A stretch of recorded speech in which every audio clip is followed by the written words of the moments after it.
Oh yeah. Oh God, I forgot. Yeah, I was the only one. I turned up absolutely bombed out of my mind after 2 cranberry and vodkas because I have the liver of a baby. And to tell it right, I gotta take you back to long before I squeeze this ass into red spandex. Hello and welcome to What's On, no, wait. That's not it. Hello and welcome to What's On, where we talk about films and we discuss films and we review films. Did I tell you guys about when my mum was talking about listening to the podcast? No. Well, it was really awkward. She was driving me back up here from home and I asked if I could put something on, like some music or a podcast or something, and she's like, "Where do you put your podcast on?" And I was like, no, I don't really want to do that, Mum.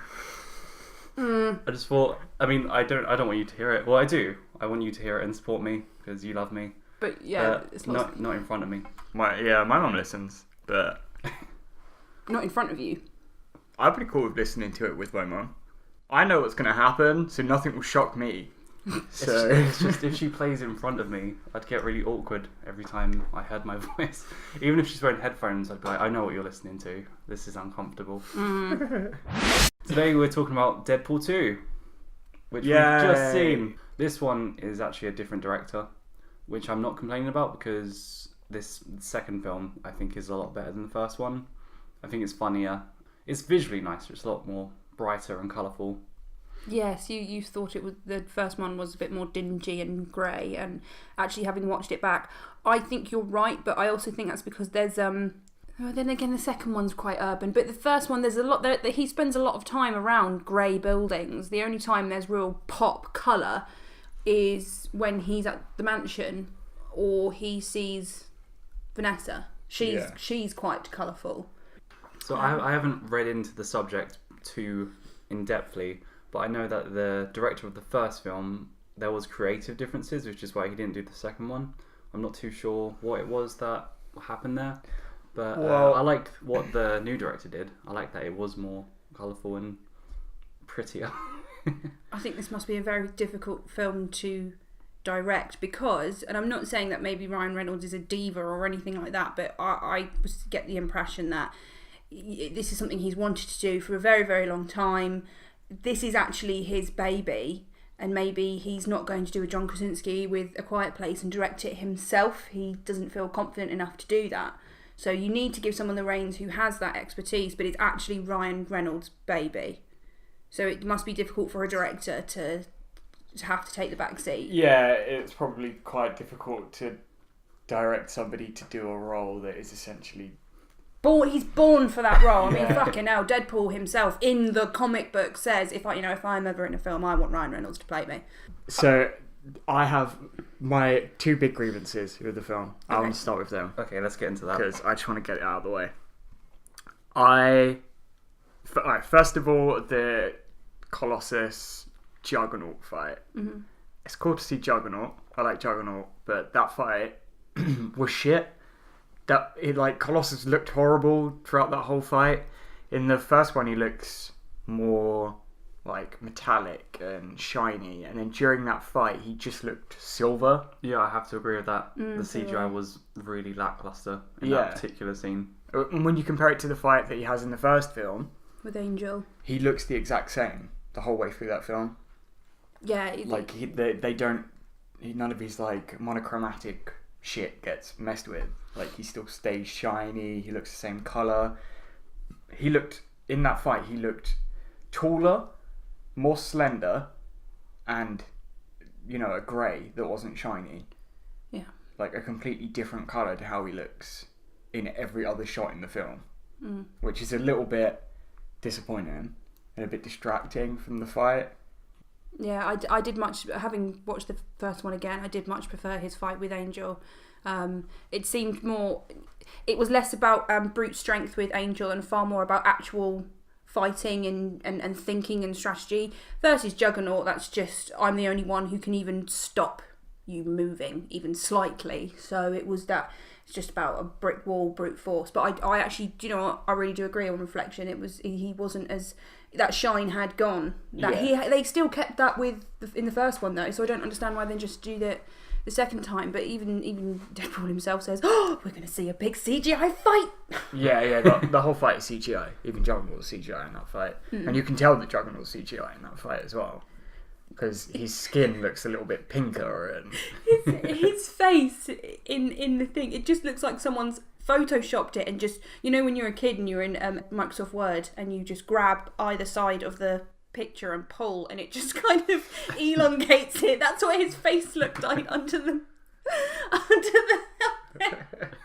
I love Juggernaut. I think he is I've always liked him. I loved him when he was in the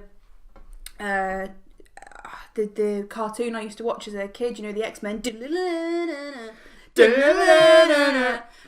I love that. But I much preferred Vinnie Jones's interpretation of Juggernaut. I thought X-Men: The Last Stand. Yeah, ooh, that's controversial. I really liked him. Just because he was a hard man, and that's who Juggernaut. And the thing is, Juggernaut isn't actually a mutant. He has a magic ring, much like Green Lantern, but that's what makes him, to be able to smash through walls, because he's just immovable. So I don't understand a little bit why. Just take the fucking ring off him. I really liked X-Men 3's Juggernaut, I have to agree. I'm the Juggernaut, bitch. Because he comes across as a tough guy, let alone being a massive guy. Yeah, he's I thought he was really good. So this Juggernaut was more comic relief. He didn't, at no point did he have a really serious moment. Him as being the serious threat was one when you weren't 100% it was the Juggernaut. I actually didn't think that at all. I didn't know it was Juggernaut. I remember turning to you going, "It's the Juggernaut!" I had no clue it was him, but that's when he was at his biggest threat and most serious. And then after that, he just became this kind of big lumbering idiot almost, and that's not who he is. But I did also like that they tipped his hat to Xavier, because obviously Xavier is... I was going to ask about that. Are they related? Yes, it's his half-brother. I didn't know this. Just because he said that he wears the helmet to stop his brother reading his thoughts. Yep. And I was like, what? Yeah. Legitimately, in the Marvel world, he is Xavier's half-brother. They didn't bring that up in the X-Men films. No, but they don't bring up a lot of things. It's a very extreme plot point. Well, it's something that is probably now in the new X-Men universe, because they linked the Deadpool universe to the new X-Men universe, because they showed all of the characters from Days of Future Past and Apocalypse just in a throwaway background shot for good comedic purposes, but just a throwaway shot. There's quite a few throwaway kind of shots, like the cameo with the Vanisher. Oh, yeah. We can say who that is, right? Yeah. Brad Pitt. Brad Pitt is in Deadpool. Terry Crews is in Deadpool. I just find it hilarious that Brad Pitt probably got paid a lot of money just to be in one shot for a few seconds. Literally a couple of frames. Yeah. Yeah, he was flashing in and out of being invisible. By the time you've seen him, you haven't even clocked that it's him until it's the next shot, because it was so quick. Yeah. Big cameo. Also, Stan Lee's cameo. Did you guys spot Stan Lee's cameo? I think so, but I can't remember off the top of my head. I'm stuck on Deadpool 1. Yeah, I'm thinking at the about moment. Deadpool 1 where he's I'm the thinking DJ. he's the DJ in the stripper club. Where he was painted on a building, on the side of the building, and a helicopter goes past it. His face covers the entire building. I don't remember seeing it. I think it was when they were trying to stop the convoy. I would have been looking for him though, so I just can't remember it off the top of my head, to be perfectly honest. It was a week ago. I just want to say very quickly, actually, before we do carry on, I am going to be starting a petition to get Tom Holland and Ryan Reynolds to do a bloody Spider-Man Deadpool cross, because I just think that would be amazing if they did that. Those two together as well, I think would be so funny. I mean, it would have to be in the past though, because... Give a shit, I don't care, make it a standalone film. Literally put a disclaimer at the beginning that's like, this is just a film because it's a fucking good idea and you fucking know it. Love DP.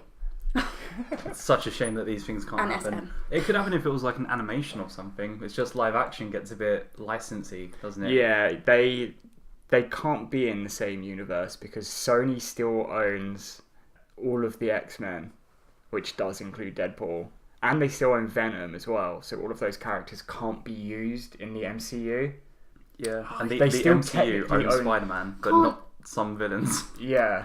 And then I was going to start a petition. Can the two companies just come together, please? Just have this one baby, please. Well, it's like the meme, isn't it, for Sony, where from Spider-Man Homecoming, where he says to Spider-Man, if you're nothing without the suit, then you don't deserve it. And it's him saying to Sony, if you're nothing without Spider-Man, then you don't deserve it. The franchise is all I have. If you. I want to talk about Cable. Yes. Cable was pretty cool. Also, I thought he was going to be the central villain throughout the whole film, because that's kind of what was advertised. And then he turns out to be a hero at the end. They did a Batman versus Superman. Oh, why would you even bring that film up again? What is your Why do you antagonise him like this? You know that no good will come of it. But they did! They did a complete U-turn, and Cable comes to the good side a little bit. He was never not on the good side. Yeah, he's not a bad guy. I like that you brought this up. It's all about perspective. So we are seeing this from Deadpool's perspective. He has been taken to this prison. This guy has shown up. And actually, right up until he says, Russell, there you are, Russell. He thinks he's after himself. He thinks, who the fuck have I pissed off? And it's not him. So then he thinks, well, this person's going to kill this kid, and I don't know why. But I can't just let someone kill a kid. And that's when we realise actually there is, something beyond what he believes. And then he actually jumps to Cable's side because he realises, oh, right, okay, we'll do it your way then, sort of. Yeah, he's not the bad guy. It's just marketing and stuff made us think he was going to be the bad guy, which was quite an interesting turn. Mm. Yeah, he's in the Deadpool game as a good guy, I think, Cable. I think in the Deadpool game he comes back from the future to warn Deadpool about something that's imperative to the story arc of the game, and Deadpool daydreams during what Cable's telling him, so you don't actually hear any of what Cable tells you. That's typical Deadpool. Yeah. Does this film have a central antagonist, like a proper villain then, do you think? Or is it just very... The pervert head teacher. I was going to say, that's the... Religious extremism is the real villain. Yeah. There doesn't need to be a villain. It's all about growth and it's a redemption grief. story. Yeah, it's interesting because now this film and other films are less about good versus evil and, the cliched superhero plots. From the old Superman movies. Yeah, so it feels a bit more modern moving forward. Yeah, I feel that. Yeah, we're focusing on people's motives and emotions. Yeah, the bigger picture, not just this person wants this and it's good versus evil. Yeah. I just want to say, I thought Domino was sick. And I know there was a little bit of I wouldn't say up in arms. Well, maybe people were up in arms, but there was things on the internet like, they kind of Domino can't be played by a black woman. Yeah, I think we should talk about this. Like she's white, and it's like, well, actually, she's not white Caucasian. She is literally sheet white. So actually, fuck you. I think she did an amazing job, and it did not. It didn't bring or take anything away from the character at all. Actually, no, not at all. It didn't. She wasn't more empowered because she was a black woman. She was just a fucking amazing woman who was just like, yeah, I'm sassy and I'm fine and everything goes my way because that's my mutation. Even her back and forth with Ryan Reynolds, like you could feel Wade Wilson, not falling in love with her, but like being like, yeah, I like her because she's like, yeah, it is a power. Let's be to the middle and say it's not.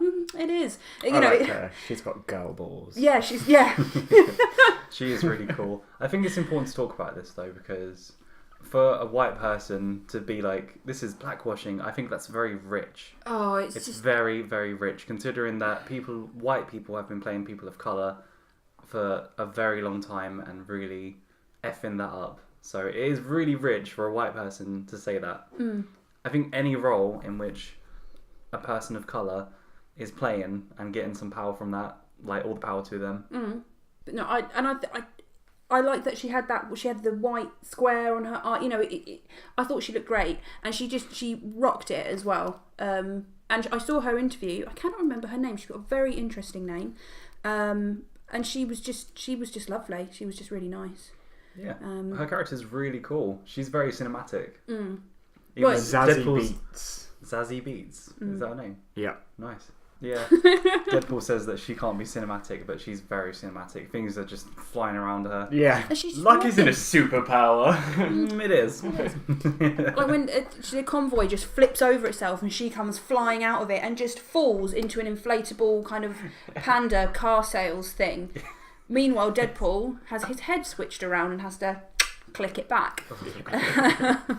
Yeah, and Russell as well.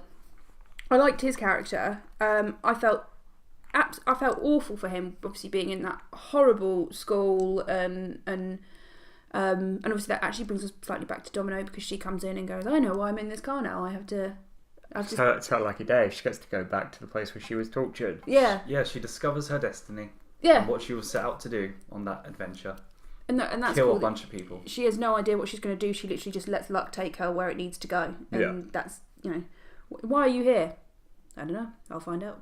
I really liked why she was there.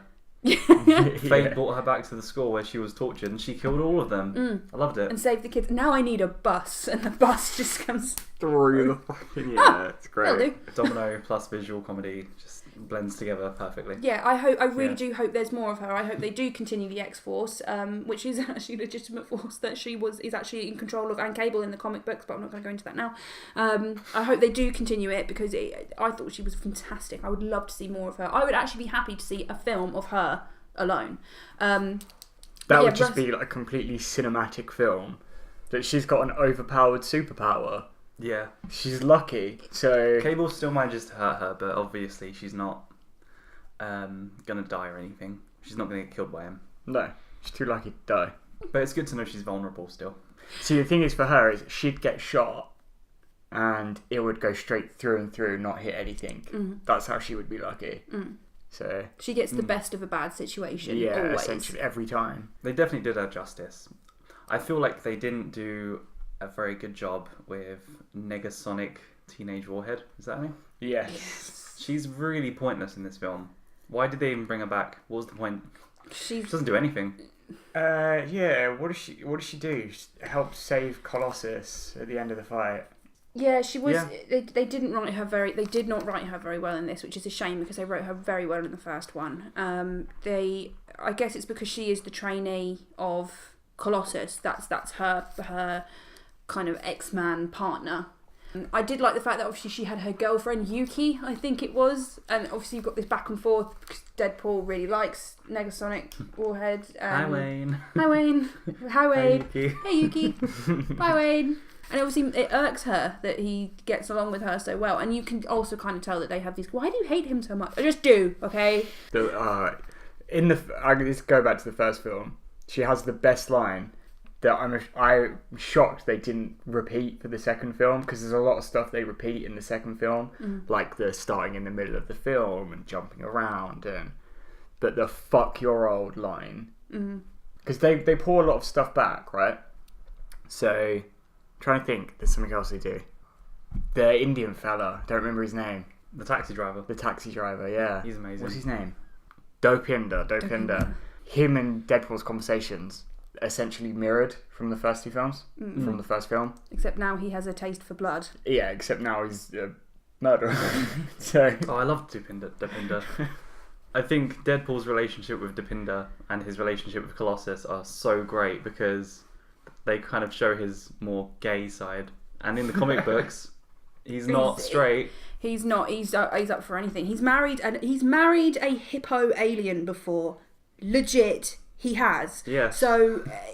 Who else did you say he married? He married Mystique. He's married Domino, but that wasn't for like a thing. Because they loved each other. That was to infiltrate a particular building. He's married Copycat, who is 3 times, who is actually based off Vanessa, the main love character who unfortunately dies in this film. And it's quite funny actually, because on one of the occasions that he does marry her, she pretends to die. She has a very similar power to Mystique. What Mystique can do is just, she can turn herself into anybody she wants, sort of thing, but she can think of something and just have it. So she can have blonde hair, blue eye, whatever. Copycat has to have actually seen somebody and know what they look like. So she pretends to die. He goes and becomes distraught and wears a sock puppet on his hand and imagines it's her, because that's the only way he can deal with his grief, and he in turn marries that sock puppet. Right. It's not a good sex life, it's just posh wanking all the time, really, isn't it? Pretty much. That sock is going to get crispy. Oh god, that's disgusting. But yeah, But I love how flirtatious he is with the taxi driver, just touching up his face, and then he grabs Colossus's butt, and in the afterlife, Vanessa's like, "Don't fuck Colossus." Why is this the most inclusive film out of all of Sony's films so far. I think it's because it's probably targeted to the younger generation. It's not targeted to... Whereas, like, the MCU seems to be targeted to people of all ages. This seems to be more targeted, and I'm going to say a word you hate now, but for millennials. It is. Ryan Reynolds admitted it when they were talking about the song they were going to use, which is Celine Dion from Ashes, which I highly recommend going to listen because I cannot stop. They were thinking of a woman to sing the song, and they apparently had a lot more things that would push towards millennials. And then Ryan Reynolds just piped up and went, "I'm going to ask Celine Dion." And the producers around him and stuff were like, "I don't think the millennials like Celine Dion." And he was like, "Who doesn't like Celine Dion?" Wrote her a letter, and she was like, "Yeah, I'll do it." I'm really happy she did it. She brought this real James Bond-esque theme to the song. It feels like a James Bond opening. It's great. It did. It was a good opening, and it was so sad as well. It really, for the first time, it made me actually really sad that it never occurred to me. He has lost a choice. As a terrible thing as it is, Deadpool can't commit suicide. Deadpool can't decide when it ends. That is not on his terms anymore. And obviously, so he keeps trying and trying and trying, and he just, for these brief 2-minute moments sort of things in this weird afterlife with her, and that's torturous. And then you get this really beautiful relationship between him and Colossus, where obviously Colossus comes to his house where he's burnt it down, and he's taking him to the mansion, and he's going, "You are sick, okay, and I'm going to look after you." And it was very, very touching. The Cerebro helmet. Because you were talking about Colossus taking him to the mansion. And it's literally the next scene, and he's wearing the Cerebro helmet with and his riding Crocs around. on. Yeah, with his Crocs on. Riding around in the professor's chair. Also, all the X-Men being in a room behind him. Yeah. And they just close the door like, "We're not in this film. There's not enough budget for you to have us in this film." Yeah, he complains about how big this house is and nobody's ever here. And Like, it just brings up the same joke. Like, what's with the budget? We couldn't afford any more X-Men. And they're all just standing in the room directly behind them in this shot. I can't remember if it was the first or the second now when Colossus is going, "We need to get Deadpool in this house," and Sonic goes, "What, the house that blows up every couple of years?" And he's like, "It builds character." But no, I liked Russell in this as well. I thought he was very good as well. I felt so awful for him being in that horrible home where it was just so torturous, and it was a very interesting relationship between him and Wade, because obviously he's like, "Well, we're in the prison, we'll fuck everybody up," and Wade's like, "No, we won't. There's nothing I can do, make a friend other than me, please." He's a proper downer when he's dying. Well, yeah, he's dying. Yeah, when he doesn't have his powers, he's a proper downer. Yeah. I think he'd be happy, but... I mean, I wouldn't be happy if I looked like that and was dying with cancer. Yeah. That'd be pretty sad. Oh yeah, of course the cancer is ravaging him again. That's why he's so sad. And the fucking pen butt as well. Oh god, yeah, Jesus. That was a recurring joke, wasn't it? Yeah. That was a bit much. Keep pulling a fucking pen out of his arsehole. Grim. Do you know what was really dark for me? Where they're in the convoy and they're driving along and they're obviously taking the prisoners from one space to another. Yes. And they've got these little pods that they've stuck the prisoners into and stuck on the side of the convoy. They're just throwing them out, and that's it. These prisoners are now assumedly dead. Oh yeah, Cable's throwing them at Deadpool as a means to stop him from catching up with him, isn't he? Yeah. Those poor prisoners. They're just thrown out of the convoy. Yeah, I mean, but Cable's on a mission. They're extras. Cable's on a mission. "You killed Black Jim. He was my friend, you racist." But yeah, Russell was pretty cool. He was probably the most serious character in the entire film. Yeah, I mean, he was a traumatised child, so... And obviously the whole thing at the beginning where they're apparently trying for a baby, which is just... I can't help but feel like... I don't know. He doesn't seem like the kind of person who'd want a kid, but, Well, he's a little bit insane, so he would do anything kind of suggestion. True, but I'm a little bit disappointed he doesn't have all these voices in his head. When Vanessa died, I kind of hoped that maybe she'll become like a voice in his head. Maybe she'll become the narrator, which is a legitimate character and a legitimate voice in Deadpool's head. It's in the game. But you, Tom, have pointed out that you think that'll be slightly too much going on for an audience, which unfortunately I do kind of have to agree with, even though I still want it. Yeah, if you had They use Ryan Reynolds very well as his own personal narrator because they break the fourth wall all the time. So using the main character to be the narrator, it works. If they had an additional person doing that, I think it would actually take away from those moments where narration is being done. Because it's funny to hear him narrate what's going on to him. I have to say, don't hate me for this. I'm really glad that they did kill off Vanessa in this film, just because I think if she stuck around, there wouldn't be much point to her, and she would just kind of be there. And she'd be the girlfriend to come home to, yeah. Yeah, in the first film, she was very much the plot point of the film. Like, his whole journey was about Vanessa and getting her back. So if this carried on, I think she would just kind of get in the way. Yeah, especially if she's going to have a baby as well. She'd become a very unnecessary character, which is what I feel is happening to a few of the characters in the MCU. Yeah, it's why they got rid of Natalie Portman. Natalie Portman? You almost called her Natalie Pointless then, didn't you? Let's go with that. But it did give him a lot of emotional baggage throughout the film, which was very nice. Yeah, it wasn't nice. I mean, it was good. It was a good plot point. I did feel it actually a little bit teary when he was that depressed and grieving. It was very real and emotive. Vanessa's death is an incredibly sad moment, in all honesty. And then with the opening titles with Celine Dion singing the song.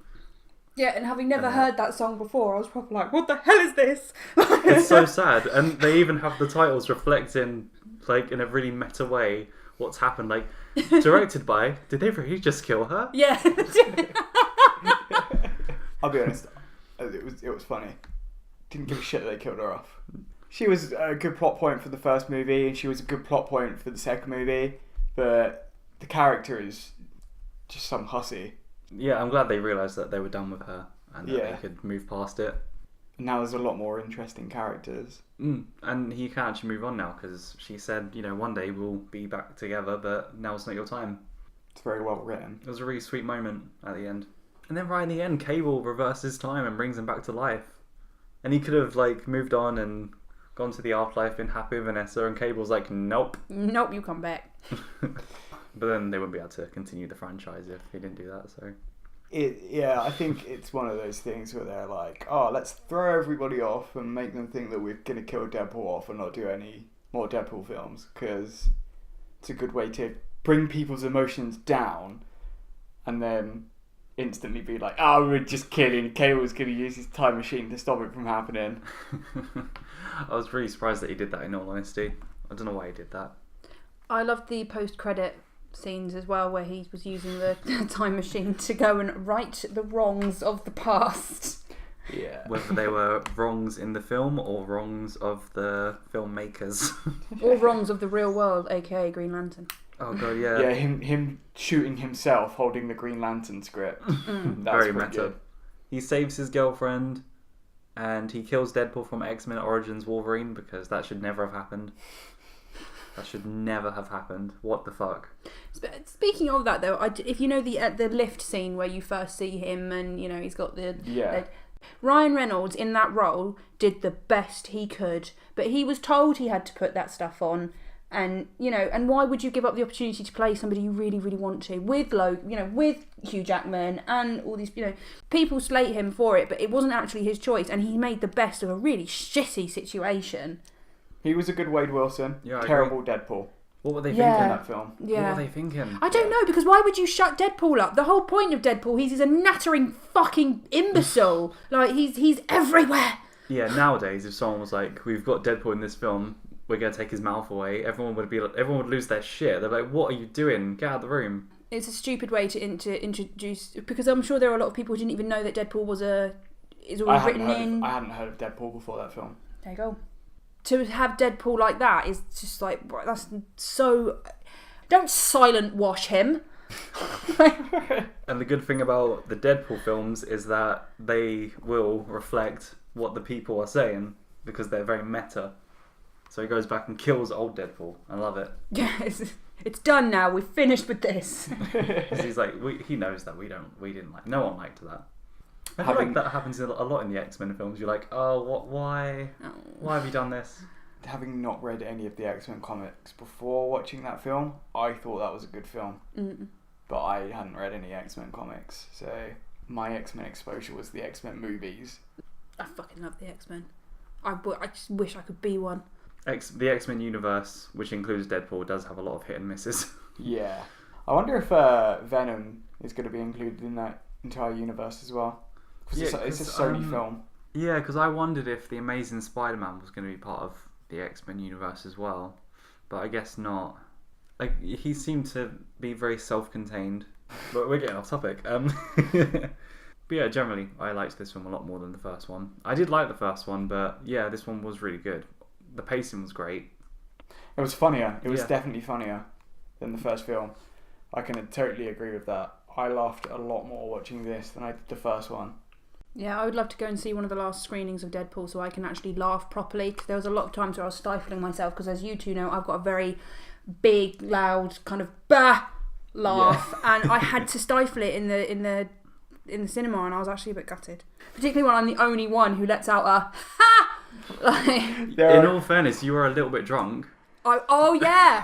Oh god, I forgot. Yeah, I was the only one. I turned up absolutely bombed out of my mind after 2 cranberry and vodkas because I have the liver of a baby, and I just slowly sobered up as the film went on. I remember slurring to Becky in the line, "Deadpool would be proud." I highly recommend it. It was good fun. And then I had a Smirnoff Ice in the cinema. Oh, did you really? Yeah. I didn't know you did that. Yeah. Oh yeah. I did, yeah. Just to bring me down lightly. How much did that cost? Jesus Christ. Like 10 quid. Oh, For that, God. for that and the popcorn. And Wow. you had the fancy salted I did caramel have- popcorn, I did and have fancy I had a popcorn. small popcorn. It cost me £4.10, and I looked at it and was like, "Oh, never again, never ever again." Even with the 10% off. Even with the 10% off, never, ever again. So, go to the cinema to watch movies, don't go to the cinema to buy shit food. Yeah, Take your own food to the cinema. Yeah. We're gonna do. We did a thing with Ant-Man that I think we should probably do with every film. What was that? We rated it out of 10. Okay. We haven't. That was the first time we did it with Ant-Man, and I think it should be something we do consistently because it kind of makes sense. And then And no decimal points. no decimal points. Has to be whole Singular numbers. numbers. Alright. You can't be like, oh, it was like a 7.25. Go fuck Who yourself. says that? I know, right? Didn't you use a decimal point in? Yeah, I said 7.5. No. Yeah, you said it was I said above it a was 5, above. below a 7, so a 6. That's what you said last time. All right, Tom. What would you give this film? I'd say 7. 7. Yeah, it was a good film. I just preferred the first one more, and the Colossus scenes let me down. Well, the Colossus Oh, you fight preferred the scene. first one more. I do. The Colossus fight scene in this film just lets it down a little bit for me. This is interesting to me. What did you like more about the first film? The first film was, even though you say it's darker, I find it a bit more, Only visually. I think I find it a bit grittier and more harder. This felt more comedic and a little bit less angry than the first film. I just preferred the overall mood better for the first film. So Okay. What about you, Billy? I'd give it a pretty solid 9. I was going to say a nice solid 9. I loved it. It would be a 10, but they used some of the characters not very well, like Negasonic, for example. But it's really colourful, which I like, and I like the comedy aspects. I thought it was really funny, and they didn't overuse a lot of jokes too much, which tends to be a trend with these kind of comedies and stuff like that. So I think it was a pretty solid film. And this may be controversial, but I actually liked it more than Infinity War. So did I. Oh, yes! I actually did as well. But the thing is, Deadpool is far more my sense of humour and darkness and weirdness as well. Deadpool is far more geared towards, again, what you were saying about it, geared towards a certain group, and unfortunately I am the M word. Yeah, it's everything about it. If you said, right, we're going to go see Infinity War or Deadpool again, I'd be like, let's go to Deadpool. I would much rather sit through that. I mean, it was shorter, so yeah, I definitely just be our asses' sake. Yeah. So you said a solid 9 as well, yeah? Definitely a solid 9. Cool. I think with 10, I'm only a little bit let down. The Colossus thing, you're right. Some of the CGI wasn't quite as good as the first one, and I liked them equally, But I do think the first one, it was only slightly better, but I only think that was because when it first came out, that was not necessarily the very first of its kind, but it was the first time you were introducing properly to the public, a mostly ignorant public, that this is Deadpool and this is what Deadpool can do, and it was much more flashy. These are all his abilities. In the second one, we already know what his abilities are, so you've got instead of just jumping into the abyss, you actually got a platform that you've got to follow. So maybe they were slightly more restricted. Yeah, I can understand how that would affect the way you view the films. That would make sense to me. Yeah, when the first one came out, it was the most original superhero film at the time, wasn't it? Because Yeah. there wasn't any other superhero films that were breaking the fourth wall. Yeah, using this kind of comedy. He's not like as we were discussing earlier, he's not like an anti-hero, he's like a reluctant hero. He is essentially if Ferris Bueller was a hero. Yeah. That's why he breaks like the that. fourth wall so much, because something that Ferris Bueller does in what's the film called? Ferris Bueller's His Day Day Off. Off. So That's a very They even good... did the Ferris Bueller thing at the end of the first Deadpool. they do. But yeah, the humour itself does really get to me in this one. I think that's why I preferred it to Infinity War, because Infinity War is a very funny film, especially the Guardians, but you have a lot of one-liners and things that are kind of thrown in there which are funny, whereas this, in terms of the comedy and the jokes, feels a bit more thought out. It's back and forth, it's banterous, Yeah, it's it's a kind of humour that I like. It's that I different. It's prefer. also the difference between a funny film and a film that has funny bits in it. Yeah, but that's fair enough, because Infinity War is... It's more serious. It's not as much of a comedy, so that's fair enough. I also think it's a difference between a funny cast and a funny script. A lot of Deadpool is actually ad-libbed. It's things that they just come up with. So is a lot of the stuff in most of the Marvel films. I would imagine that a lot of Infinity War was very, kind of we need to stick to this, whereas Deadpool does just feel a bit more like people goofing off. Yeah. Even when I'm watching it and taking it in, I'm like, this just seems like Ryan Reynolds' wet dream, and he's just... Yeah, it's brilliant. The film is so funny. If you haven't seen it and you've got this far, I don't know why you would have, but you should definitely watch it. It's a very funny film. The humour's great. Ryan Reynolds is exceptional in this film because it was made for him. It Yeah. really was. This character is made for Ryan Reynolds, and you can just see how much he loves it. You can tell. Oh my God, you ever shut up, pal? No, not when I'm awake. Thank you so much for listening. If you want to get in touch with us, you can email us at whatsonpodcast@outlook.com, or you can tweet us at whatson_podcast, because there's already a What's On podcast Are you going on to try? Twitter. Are you still trying to steal that? I haven't even tried, but I probably will get around to that. We'll get onto it. We'll start an Ocean's 8. We'll get this. Ocean's 8. Yeah. But Well, yeah. they've got an Ocean's 8 film. I think there's a problem with that. Why? Too many dicks in this room. Yeah. Or yeah, you can just message us on whatever you're listening to, if you can, if that is the option on the platform. But anyway, yeah, do get in touch if you want to, and we will see you next week. Bye. Bye. See ya.